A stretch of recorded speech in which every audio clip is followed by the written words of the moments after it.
2 Samuel chapter 15. After this, Absalom got himself a chariot, horses, and 50 men to run before him.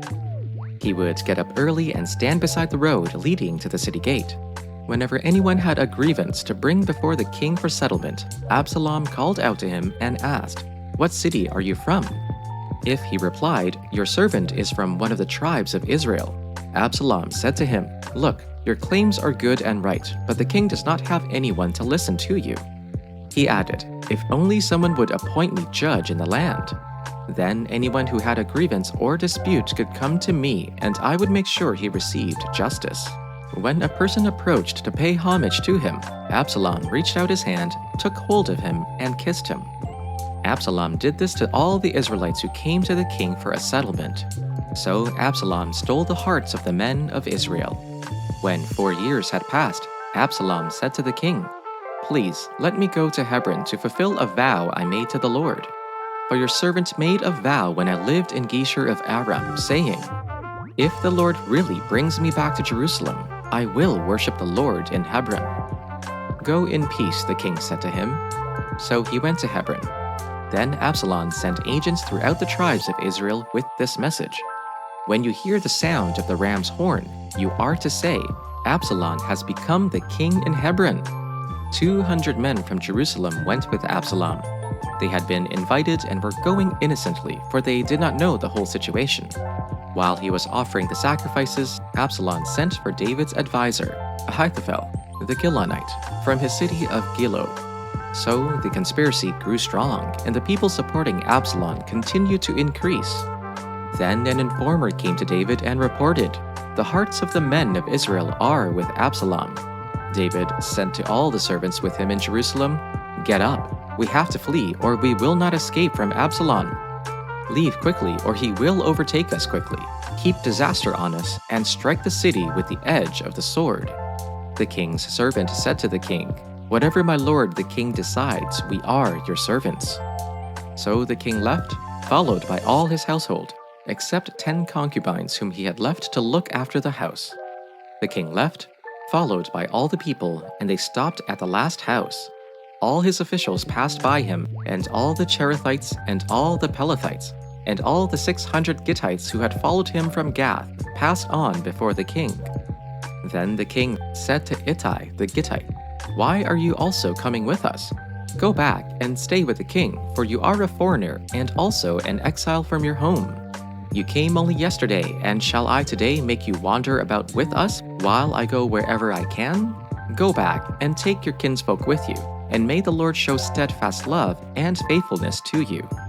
But Ittai answered the king, "As the Lord lives, and as my lord the king lives, wherever my lord the king may be, whether for death or for life, there also your servant will be."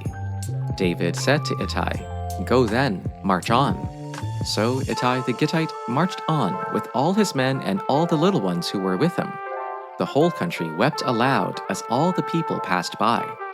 The king crossed the Wadi Kidron, and all the people moved on toward the wilderness. Abiathar came up, and Zodak also, with all the Levites, carrying the Ark of the Covenant of God. They set down the Ark of God until the people had all passed out of the city. Then the king said to Zadok, "Carry the Ark of God back into the city. If I find favor in the eyes of the Lord, he will bring me back and let me see both it and the place where it stays. But if he says, 'I take no pleasure in you, here I am, let him do to me what seems good to him.'" The king also said to the priest Zadok, "Look, go back to the city in peace, and you and Abiathar, with your 2 sons, Ahimaaz your son and Jonathan son of Abiathar. See, I will wait at the fords of the wilderness until word comes from you to inform me." So Zadok and Abiathar carried the Ark of God back to Jerusalem, and they remained there. But David went up the ascent of the Mount of Olives, weeping as he went, with his head covered and walking barefoot. And all the people who were with him covered their heads and went up, weeping as they went.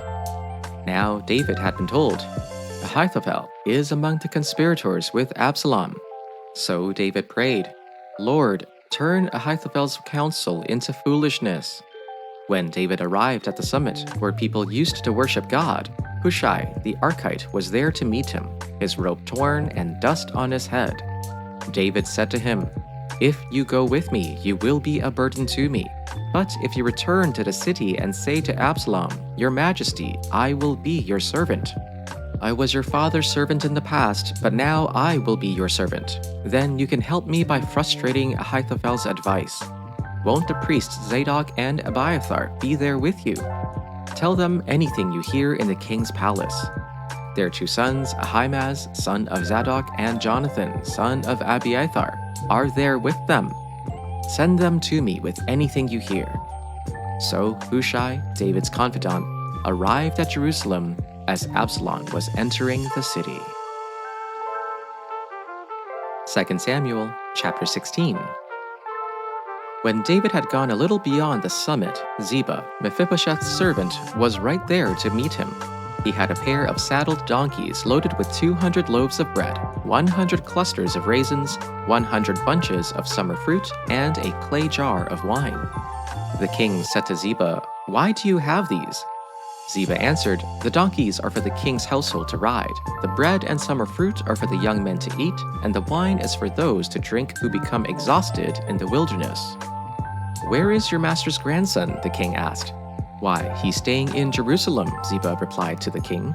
"For he said, 'Today the house of Israel will restore my grandfather's kingdom to me.'" The king said to Ziba, "All that belongs to Mephibosheth is now yours." "I bow before you," Ziba said. "May I find favor with you, my lord the king." When King David got to Bahurim, a man belonging to the family of the house of Saul was just coming out. His name was Shimei, son of Gera, and he was yelling curses as he approached. He threw stones at David and at all the royal servants, the people and the warriors on David's right and left. Shimei said as he cursed, get out, you man of bloodshed, you wicked man! The Lord has paid you back for all the blood of the house of Saul in whose place you became king, and the Lord has handed the kingdom over to your son Absalom. Look, you are in trouble because you're a man of bloodshed." Then Abishai, son of Zeruiah, said to the king, "Why should this dead dog curse my lord the king? Let me go over and remove his head." But the king said, "What have I to do with you, sons of Zeruiah? If he is cursing because the Lord has said to him, 'Curse David,' who then shall say, 'Why have you done so?'" David said to Abishai and all his servants, "My own son seeks my life. How much more now may this Benjaminite? Let him alone and let him curse, for the Lord has bidden him. It may be that the Lord will look on my distress, and the Lord will repay me with good for this cursing of me today." So David and his men went on the road, while Shimei went along the hillside opposite him and cursed as he went, throwing stones and flinging dust at him. The king and all the people who were with him arrived weary at the Jordan, and there he refreshed himself. Now Absalom and all the Israelites came to Jerusalem. Ahithophel was with him. When Hushai the Archite, David's friend, came to Absalom, Hushai said to Absalom, "Long live the king! Long live the king!" Absalom said to Hushai, "Is this your loyalty to your friend? Why did you not go with your friend?"